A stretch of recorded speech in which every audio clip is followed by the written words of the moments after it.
Nagbabalik muli ang inyong tagapaglingkod ng mga balita at pawang katotohanan lamang. Naging usapan nga sa mundo ng social media ang talagang ang pagkakainit ng ulo ni Senador Raffy Tulfo sa pamilya Ruiz na ito dahil sa kanilang patuloy na pagsisinungaling sa pagmamaltrato kay Nanay Alvi Vergara. Ngayon nga ay panibagong testigo ang lumutang para patunayan kung ano nga ba talaga ang ginawa ni Franz Ruiz kay Nanay Alvi Vergara na halos ngang mawalan na ito ng buhay at talagang duguan na ang ginagawa ng pamilya Ruiz na ito kay Nanay Alvi Vergara. Kaya naman papatunayan ni Senador Raffy Tulfo na sindikato itong si Franz Ruiz na ito dahil hindi naman siya makakakuha ng apat na abogado kung wala talaga itong pera. Banat pa nga ng maraming netizen na sana ang pinagkuha na lang ng kanyang abogado ay binigay na lang at binayad sa sweldo ni Nanay Alvi Vergara. Ngunit makikita nga natin na talagang matigas nga ang ulo ni Franz Ruiz na ito dahil talagang hindi inaamin ang kanyang kasalanan ginawa at talagang pinaninindigan na wala itong ginawa kay Nanay Alvi Vergara. Ngunit marami ng testigo ang lalabas para lamang mapatunayan ang kabalbalan na ginawa kay Nanay Alvi Vergara. Panoorin niyo natin ang buong detalye at huwag kalimutan mag-subscribe sa ating channel. Sana pupunta lang saglit doon sa ambush. 'Di ba? Pinasok yung bahay. Gusto, Yeah, pero you have the right to ask questions against Senator Tulfo. Pinag-usapan niya kanina. Dodong, yung tungkol sa binaril ka sa bahay. pero bago niyan po sana, gusto ko lang malaman ang background nitong dalawa. Meron ba silang connection? May mga kamag-anak ba kayo sa PNP, military? Wala. Wala po yun. So, bakit ang dami yung abogado? Wala po, Your Honor. Wala.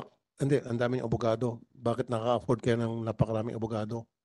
Mga kababayan po namin yung iba, Your Honor. Libre. Hindi po, may bayad po. Ang aming, may bayad din po. Okay. Magkano bayad? Ang acceptance po is 200,000 tapos yung 200,000? Opo. Tapos pinangutangan lang po namin. Sinabi mo nung nakarang patinig, 10,000 lang. 10,000 po ang tuwing hearing po. Ha? 10,000 po tuwing kasama po namin sila. Pero ang acceptance nila sa amin sa kaso is 200,000. Buong kaso, 200,000 na binabayad mo sa law firm? Opo. Pinangutangan po namin yun para lang makakuha Pinautang kami nyo? ng- Talaga lang, ha? Totoo po. Sige. Mamaya ka. Are you going to direct the questions to Dodong sa pagbaril? O? Yes, sana po. Pero kunting tanong lang muna dito sa... Gusto ko lang makuha yung background itong dalawa kasi kung ano sila persons of interest doon po sa pagpasok sa bahay Go ahead. nitong witness. Ang gusto ko lang sanang malaman kung pwede tayong mag-hire ng private detective para kalkalin ang background nitong mag-asawa. Malay natin baka meron silang kamag-anak na pulis o dating pulis o militar, dating militar o NPA. Kasi hindi naman siguro aambusin ito nang walang dahilan, nang walang nag-utos. So kayo po ang primary suspect. Alam niyo po yan, ano po? Or person of interest. Kasi pag i-1+1 mo, di ba, natitistigo sila laban sa inyo and then bigla siyang inambos. Tama. So ngayon, nagpa-file po ba kayo ng income tax sa BIR? Opo, Your Honor. Magkano po yung income tax na pinile nyo nung last year? Bagatanda, Your Honor. Hindi mo malalaman. Dapat alam mo yun kung magkano. Hindi ko po bagatanda kasi may bookkeeper po kami na nagagawa. May bookkeeper kayo. Opo. Okay, saan probinsya po kayo? Occidental Mindoro po. Okay, may kamag-anak ko ba kayo sa PNP o military? Wala po. NPA? Wala po. Riding in tandem? Wala po. Wala. Okay, sige. Sa mga drug lord. Wala po lalo, Your Honor. Drug lord. Wala po. Sigurado ka? Opo. Mr. Chair, with the permission of Senator Tolpo, Nice.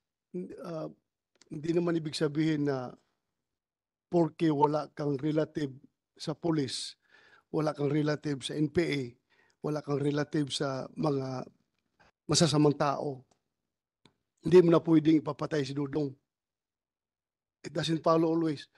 Kung makabayad ka ng abogado na 100,000 sa probinsya, ang buhay ng ordinaryong tao nasa mga 10,000, 20,000 lang, patay ka na kung mag-hire ka ng hard killer.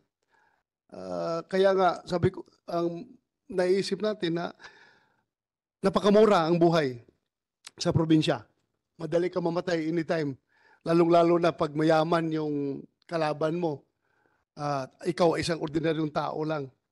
Kaya, with the permission of Sir Tulfo sana, tanungin ko sana itong Mr. Chair, pwede Yeah. mabilis lang. Go- Kaya ako nasabi yan, Mr. Chair, dahil sa experience ko, maraming beses na nagreklamo sa akin na sinasaktan ang isang ordinaryong mamamayan kahit na walang pera yung suspect dahil may mga kamag-anak na sa PNP, pasensya na sa PNP, pasintabi, may kamag-anak sa military. Marami ako na-enkwentro ganong kaso. Kaya nga yun ang tanong ko at kung napansin nyo, tinatanong ko din kanyang income tax. Kasi maaari nga wala siyang kamag-anak sa PNP o sa military na pwede niyang utusan, hinga ng pabor, gumasto siya ng pera. So yun eh. Kaya dalawa yung tanong ko eh. Diba? So kung walang kamag-anak doon sa mga nabanggit ko na grupo, organisasyon, so maaari nagbayad ka ng pera. Yun yun. Kasi nga paano ka nga naman maka-afford ng napakaraming abogado at 200,000 sabi mo yung fee kung wala ka talagang pera. Now ang tanong, yung trabaho niyo po sa hindi ko naman minamaliit, nagtitinda po kayo ng vegetables sa palengke. Tama? Vendor? Opo, Your Honor. Tapos nagde-deliver po kami ng mga gulay sa mga bayan. Sa mga bayan. Opo. So, aside from that, meron pa ba kayong extra income? May karnihan po kami sa tindahan ng karne. Okay, so meron kayong karnihan, meron kayong gulayan, tapos nagdi-deliver kayo. So, ibig sabihin, kung gano'n yung negosyo nyo, talagang may sinabi kayo. Tama lang po, nangungutang pa rin. Hindi pa rin Okay, sapat. no, may sinabi kayo pag gano'n. So, doon tumutugma yung sinasabi ni Senator Bato de la Rosa na meron kayong kakayahan magbayad. Yun eh. So, ibabalik ko sana sa PNP, nung pinuntahan niyo po yung bahay, nung sa ambush, so meron po kayong mga casing na recover? Na ginawa niyo na po ng ballistics? Meron po kayo nakuha mga fingerprints? Sir, nung gabi ng 12, sir, 9 p.m. So doon po nangyari yung krimen na pamamaril kay Dodong. Opo. So wala na-process po ng ating forensic team ng Occidental Mindoro yung area, wala pong nakitang slag na recover po doon. Walang slug? Wala ring cartridge cases, wala po. Walang cartridge? Kasi sabi nagpaputok daw, pataas ba, pababa? According po sa kanyang statement, sir, is pababa yung putok sa kanya. Ilang putok daw po? 2 daw, sir. Dalawa? Saan po tumama raw yung 2 putok? Sabi niya, sir, is pababa. Kaya nga po sa sahig? Sana, sir, kaya lang nung pre-process nga ng ating Kaya po sa sahig ba? Dodong, nung nagpaputok, saan ba yung pinaputok sa sahig, sa dingding? Sahig po. Sahig. Ano yung sahig? Semento, tabla? Simento po, tapos may kwayan Okay. sa baba. Okay, chinek nyo ba yung semento, kawayan, kung meron tama ng bala? Yes, sir, if I may, nandito po yung team ng forensic group natin na nag-conduct ng crime Okay, scene processing. nasaan? Pwede makausap? Prinosis nyo. Kayo po yung nag-process, ano? Sir, upo kayo, sir. Okay. Gusto ko lang po malaman kasi ilang beses nagpaputok, Sir Dodong? Twice? 2 po. 2, tapos sa pagkakalam mo, kung kaya mo, 45, 9mm, 22, 38, sa pagkakalam mo lang, Nakita lang ko po ang malaking baril ba yun? Maliit? maliit lang po. Ang putok niya Okay. po, ikot. Revolver. Revolver pag umiikot. So, ibig sabihin, pag revolver, it could be 38 or 22. Po, basta, Or pwede rin 357. opo, siyempre Basta ikot. umiikot, okay. Opo. So, sa semento pinaputok, okay. Prinoses niyo yung crime scene. Meron ba kayo nakita doon na tama ng bala sa semento? Good morning, Mr. Chair and Your Honor. Pinrasos namin thoroughly yung crime Can you scene. first identify yourself? You are... I'm Nag-oath ka naman kanina, no? Nanumpa ka rin? Mr. Chair, hindi pa po. Hindi, administer the oath. Pamsec, saan yung pamsec natin? Raise your right hand. Do you swear to tell the truth and nothing but the truth in the Senate investigation? Thank you, sir. Proceed, Senator Tulfo. Thank you, Mr. Chair. So, prinoses niyo yung crime scene. Sabi niya, dalawang beses nagpaputok, revolver, so it could be 38, 22, or 357. So, meron ba kayo nakitang tama ng bala doon sa area, sa semento, na kung saan sinabi ni Sir Dodong doon nagpaputok banda? Your Honor, wala po. Wala. Okay. Wala kayong nakita na kahit na tagos, yung tibag ng semento. Wala po, Your Honor. Okay. At wala bang CCTV doon sa area? Wala po, Your Honor. Is it possible na yung bala hindi tumama sa semento, baka tumama sa isang siwang at lumusot? Wala bang mga siwang doon? May mga siwang, Your Honor. So it's possible na tumama doon sa siwang. Lumusot, Your Honor. Okay. So hindi ba kayo sumuot doon sa ilalim para tingnan yung tingga? Kung yun pa yung sumuot sa siwang? Sumuot, Your Honor. Sumuot? Yes. Okay. Okay. So sumuot sa siwang. So anong kalibre? Wala po kaming nakita. Sabi mo recover. sumuot. Ngayon wala kang nakita. Your Honor, ibig ko po sabihin, kung possible lumusot, wala po kaming nakita na bullet doon sa... So ano yung sinuotan? Paki-describe nga. Your Honor, yung condition po ng wall nun ay palitan po siya na bamboo, then space, then bamboo. Kaya nga. So doon sa may space, maaaring tumagos yung tingga. Tama. Yung likod po nun, Your Honor, ay rice field na. Kaya nga, kahit na, hindi, sa ilalim kasi, di ba? Sahig, sabi mo, semento, bamboo, space, bamboo, semento, space. So, ibig sabihin, hindi nyo ba tinignan dun sa ilalim? The reason why I ask you this, para kung ma-recover nyo yung tingga, pwede nyo pagdating sa forensic na examination, pwede nyo ma-match yun sa mga baril na later on pag na-recover. You follow me? Yes, So, Your ba't hindi nyo ginawa? Chinek namin, Your Honor. Chinek, wala kayo nakita Wala po, talaga. Your Honor. Totally, thoroughly. Yes, Your Honor. Is that a possibility na sinabi nung victim na pinaputukan siya and then hindi niya nakita yung tingga, hindi niya na-recover? And why is that? Wala. Yung crime scene processing namin, sir, pinrasos namin with effort and thoroughly, wala talaga. Ano ba ginagamit nyo na mata lang? Yes, Your Honor. Wala ba kayo yung device na para ma-check o matuntun yung isang tingga? Wala, Your Honor. Yung metal detector ba yun? Wala, Your Honor. Yung metal detector ba nakaka-detect ng tingga? Possible, Your Honor. So, wala kayong ganon? Wala, Your Honor. Well, then, therefore, dapat you start procuring or securing that kind of device para next time, hindi kayo pupunta dito sa amin sa investigation, sabihin nyo, wala kami nakita, palaging wala. Para ang pinapalabas nyo, sinungaling yung victim. Diba? So, it's time for you to secure that. Tama. Now, babalik po ako doon kay Sir Dodong. Dodong, paki-on yung mic. Apo. Pumasok po yung riding, ilang suspect po na nakabonet? Nakabunit po. Ilan sila? Isa lang po na pumasok. Tapos, meron pang nasa labas? Opo, galing sa labas. Safe ang pinto. Okay. Nagulat ako. Mhm. Nagtanong naman siya po, dito ka pala nakatira eh. Mhm.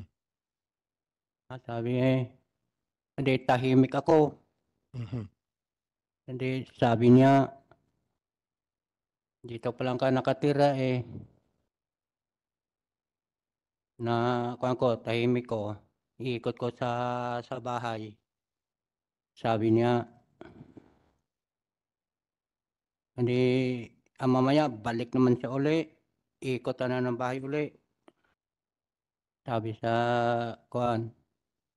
So, ibig sabihin, hindi siya mapakali? Labas, pasok, ikot siya, pasok, ikot. Oh, Bakit ikot. niya ginagawa yun? Naghahanap ba siya ng baka meron kang kasama sa loob ng bahay o hindi lang siya mapakali? Sa tingin mo bakit? Wala po, ako lang isa sa bahay eh. Okay. So, labas siya, ikot siya ulit, tapos, Ikot siya, takbo na ako sa palayan. okay. Yun ay matapos siya magpaputok o Tapos, Kasi- tapos na po, napaputok. at sandali, pumasok siya sa bahay.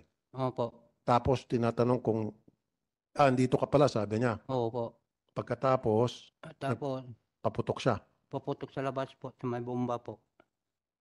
Ako naman, Teka muna, nagpaputok siya sa bomba o sabi mo kanina semento? pataas lang putok po. Pangalawang putok na yon. Opo, Oh, yung unang putok, pababa. opo. Tumakbo ka sa palaya. Madilim. O, dilim po, sa palayan po. Okay. So, nagpaputok ka pataas. Opo. Ano yung bubong mo?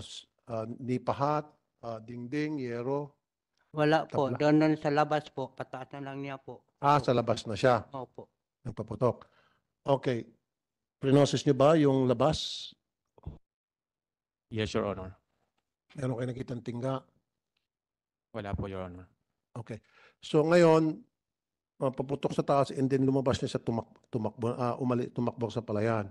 Takbo na ako po. Tumakbo ka na. Opo. Walang sinabi habang Wala po. nagpapaputok. Takbo na lang ako po. Takot ako eh. Okay. Pagkatapos mo makatakbo kayo, hindi kayo hinabol? Hindi po. Okay. Pagkatapos nun, saan ka dumiretso?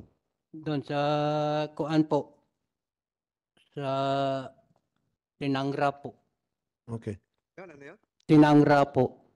Yung bahay mo ba, Opo. meron bang ibang mga tao doon na kapitbahay? Layo naman ang mga bahay doon po eh. Kasi secluded. Opo. Okay. Hindi ka nagsumbong sa barangay, sa pulis. Hindi po na papunta kami sa Tinangra. Dumating namin doon, may pulis na.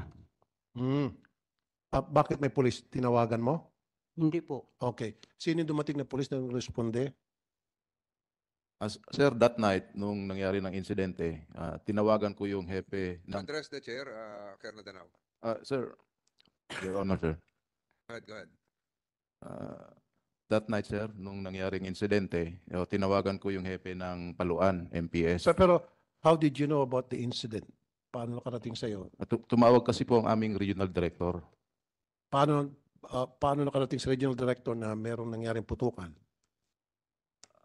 Hindi ko na po For masasagot. the record, Senator Tulfo, it was through the initiative of this representation when it was brought to my attention by certain media personalities that an incident happened concerning Dodong. So since this is a continuing investigation, your chairman took it upon himself to call Police Brigadier General Joel Doria, and probably General Doria was the one responsible for contacting his junior officers. So siguro nag-instruction sa inyo, Colonel Danao, si General Doria of Mimaropa, Mimaropa RD. So ako po yung tumawag sa Okay. kay General Sige Doria. po. Thank you, Mr. Chair. So, Colonel Danao, pagdating niyo po doon sa area, ano pong ginawa ng inyong mga tao? Ano pong ginawa nila? Yes, sir. Upon the instruction of our regional director, so I called up the chief of police. Then, rumisponde po sila dun sa barangay Tubili, sir, sa Tinangra. So, sabi ko, i-secure ninyo kasi nga may alleged shooting incident doon. So, pumunta po sila dun, sir, para mag-imbestiga. Okay. Then, doon na po nila nakita si Dodong, sir. Nandun na, sir. Okay. Doon nakita sa doon tapos nag-uusap sila. Yes, sir. Okay. Walang CCTV sa area niya, no? Wala po, I think, sir, walang CCTV. Doon sa crime scene, sir, is walang CCTV. Okay. Di ba yung bahay niyo, Dodong, medyo palayan yon, papunta sa palayan? Ano ba, at that time, Opo. ulang ba yun, maputik? Opo. Okay. Hindi niyo man lang tinignan kung may fire trucks papunta doon sa area niya kasi palayan niyo matubig o maputik. Or baka kung kotse ang ginamit. Sa palagay mo, anong ginamit? Sasakyan papunta sa bahay mo? Kotse? Jeep? Wala po. Naglalakad lang? Opo. Dito nga natin mapapatunayan na talagang hindi nga tinatantanaan ni Senador Raffy Tulfo ang kaso ni Nanay Alvi Vergara hanggat hindi nga makakaladkad sa kulungan si Franz Ruiz na ito at ang kanyang pamilya dahil nga sa karumal-dumal at mala demonyo na ginawa kay Nanay Alvi Vergara.